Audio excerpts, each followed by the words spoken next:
Hey, Com252, this is Joe Lewis. I hope you're doing well. I hope this class is going to go a little bit better for you the rest of the time out, especially the way we're going to do it. You just watch these videos, you'll have a blast. Remember that. Now, we're doing chapter 2 where we talk about the self. So, for the whole thing, we need to think about how we picture ourselves. So, when I say the self or your self-awareness or self-concept, who you think you are, because that's really hard to break. So if you think you know who you are and someone says, "Rah, rah, rah," it's difficult to change it. I'll give you an example. A few years ago, I usually teach this class in person. Actually, not crazy about teaching online, but I usually teach this class in person. There was a young man in the back of the room, and we were talking about self-awareness and who you are and yourself. And he said something, and I said, "Well, why do you think you're handsome?" He said he was handsome. And he said, "Because my mom told me." And I said, "I get it, but why do you think you're handsome?" And he said, "My mom told me I was handsome." I understand, but why do you think you're handsome? Because mom told me I was handsome. You think you're funny? You think you're a loser? You think you're a winner? You think this? You think that? It's really hard for us to change our self-concept of who we think we are. And self-awareness is the ability to view yourself in any unique position, whether you're able to self-monitor, as the book talks about, whether you're trying to figure out what your self-concept is, which also the book talks about.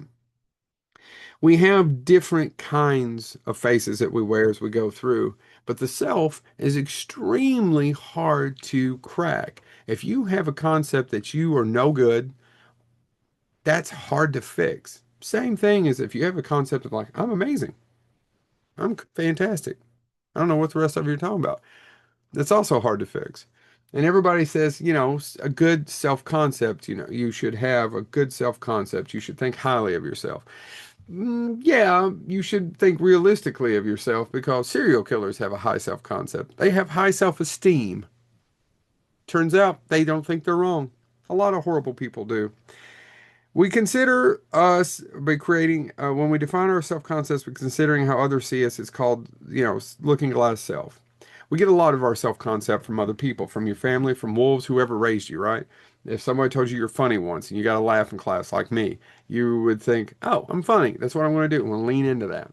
Someone told you you suck at math. Oh, I probably do suck at math. And then you keep thinking that you do. And then there's things called self-fulfilling prophecies. Now, my really good friend, his name was, let's call him Chad, because his name's actually Chad. Some people have, they have an idea of the glass is half empty. Some people have the glass is half full. His is the glass is broken, it's filled with sand, and in the desert with scorpions. It's just how you view things, and our self-esteem is the overall value, or positive or negative, that we put on ourselves. We try to break out of that sometimes, but it's really hard because if you are like 108 years old, like I am, and you've been told something all your life, how do you make that better? The truth of the matter is you should have a good self-esteem. You should probably think yourself decently, but you're not amazing in everything. There's something I tell my 8-year-old. I have an 8-year-old son. And I tell him this, and it's not to be mean. I've told him this for years. Of course, I talked to him like he's 22 since he was 6 months old. But what I tell him is this, son, I love you. You're the most important person in the world to two people. The rest of the world, you got to work for it. You got to earn it. Oh, maybe Papaw. Papaw likes you better than he does me. But pretty much my son and his mother, wherever she's at, that, that's that's who thinks he's important. The rest of the world, not much. You have to work on a really good self-esteem. Gender affects yourself, how you see yourself, whether you're male, female, non-binary, fluid, all these things. It affects how you see yourself. It affects how you see the world. Your family affects how you see the world. Do you think of yourself as extremely important? Was your family is like, oh, you need to take care of yourself? Or was it more about it's better for the family? You put yourself off. Same thing with culture. When we talk about culture in this class, we talk about the culture that we live in America. But what is easier to understand is the culture in your family. Some families have, yes, the individual is important. Other families, not so much. So you have a public face as well. when you're maintaining your public image, we have this thing called your faces. We have many, and wear many different masks. What I mean by that is that you all kind of have multiple personality disorder in the sense of you say, oh, you act totally different with your friends than you do at your job. You act totally different at your job than you do with your family. Different people know different things. You ever been to a funeral and had somebody talk about somebody from their family and you're like their friend and like, I don't know what you're talking about. I never met that person. It's happened to me. Well, you may wear many different faces, and we all don't want embarrassment. When I teach basic public speaking, I always talk about, oh, the number one fear in America is public speaking. You mean that's over death? Why is that a bigger fear than death? Death is, even if you believe that this existence goes on past this body, you believe that this body is finite, that it will not last forever. Will not last forever. But if this body is finite, why is that s- less scary than speaking in public? It's not. Your number one fear is not speaking in public. Your number one fear is embarrassment. Your fear of looking stupid. But I assure you, you have looked dumb every day. You all do or say something dumb every day. We all do. In the last 24 hours, I've said probably half a dozen things I'd like to take back. You fall down from something, somebody laughs. We all look embarrassment when it drives us crazy. We don't like that. So when we talk about ourselves, it's self-disclosure, right? In the book, we're on page 45. Self-disclosure. When we start to give out stuff, an interpersonal process, a model of intimacy, like you meet somebody, you tell them a little bit. Then you tell a little bit more. You don't start telling them about great Aunt Gertrude, who's an alcoholic and has been beating somebody for. You don't open with that when you're meeting somebody at a club or you're first starting. You give and take. You start going out. You start giving information. And we want to disclose our private self, but the difference is that sometimes when we disclose our private self, we give up information, right? That information is valuable and people can use it against you. So you have to be kind of. mm, cautious when you're opening yourself up to other people. When you're trying to, your hidden and your revealed self, the things that you think about, the things that you want to talk about, the things that you don't tell people, those secrets that you keep.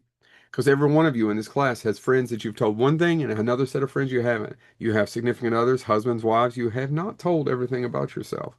We tend to still keep things to ourselves, especially those secrets.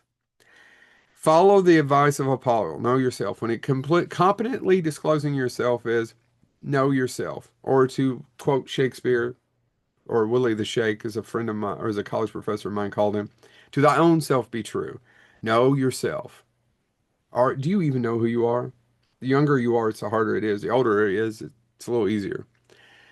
Know your audience. Am I about to disclose something that is not going to go over well? I've done this, right? I was talking about something that I thought was funny, and then three people at work like, well, that's childhood trauma. Don't force others to self-disclose. Let them disclose on their own pace. Avoid gender stereotypes. Avoid stereotypes altogether. Stereotypes are based in a certain amount of truth most of the time, but it doesn't mean that they're true for everyone. That's the reason I call they're sensitive type. Be cautious to differences, not only cultural, but just anything. Go slowly. You ever been in a relationship? It's really exciting. It's like that fire part, and you're going through it. It's all and then you give out too information, and you're like, oh, darn it. Think about your social media presence. What do you have out there about yourself? What are you telling people about yourself? Everything has communication value. From the way you decorate your office, this is my home office in my basement. I'm a big movie geek. I do a lot of things on the side. If you've been to conventions, I teach this class for 19 years, just one class a semester. But if you panned around, the rest of the house above me looks perfectly normal. But down here, there's theatrical one sheet movie posters from so many things. There's signatures. There's all kinds of, and I'm not going to show you my house. I know the last thing I was going to say is on this videos, hey, you want to come see my basement? Because nothing would sound creepier than that. But it all has information value. It's all communication value. Think about what pictures you're putting out there. What does your pictures attract? When I post stuff on social media, it's normally about my side gig, whatever the gig I'm doing the next weekend, or about my son, because those are the two more important things to me. How do you improve your social media presence? I'll tell you one thing, don't talk about everything going on in your life. No one wants to hear it. Your friends do. Your loved ones do. Random strangers on Facebook, not so much. Everyone in here has a great Uncle Carl or an Aunt Caroline. It was like, I can't believe blah, blah, blah, blah, blah, blah, blah. And they're stuck on their Facebook and you can't get them away, or Twitter or whatever social media, Instagram, Snapchat, all the things that you all use. Keep certain things to yourself and always try to improve yourself because you know who you're the most important person, you know who the most important person to you is? Yourself. You can't help it. It's okay. Try to improve them because when you improve yourself, it'll improve those lives of the people around you. It'll make you better and it'll make their lives better too. Let's try to raise each other up. Let's try to self-disclose in an honorable way, in a truthful way, but also slowly, and being respectful of others and holding others to the fire to be respectful of us. This has been Joe. This has been chapter 2. Just watch this one. There's no assignment at the end. Toodles.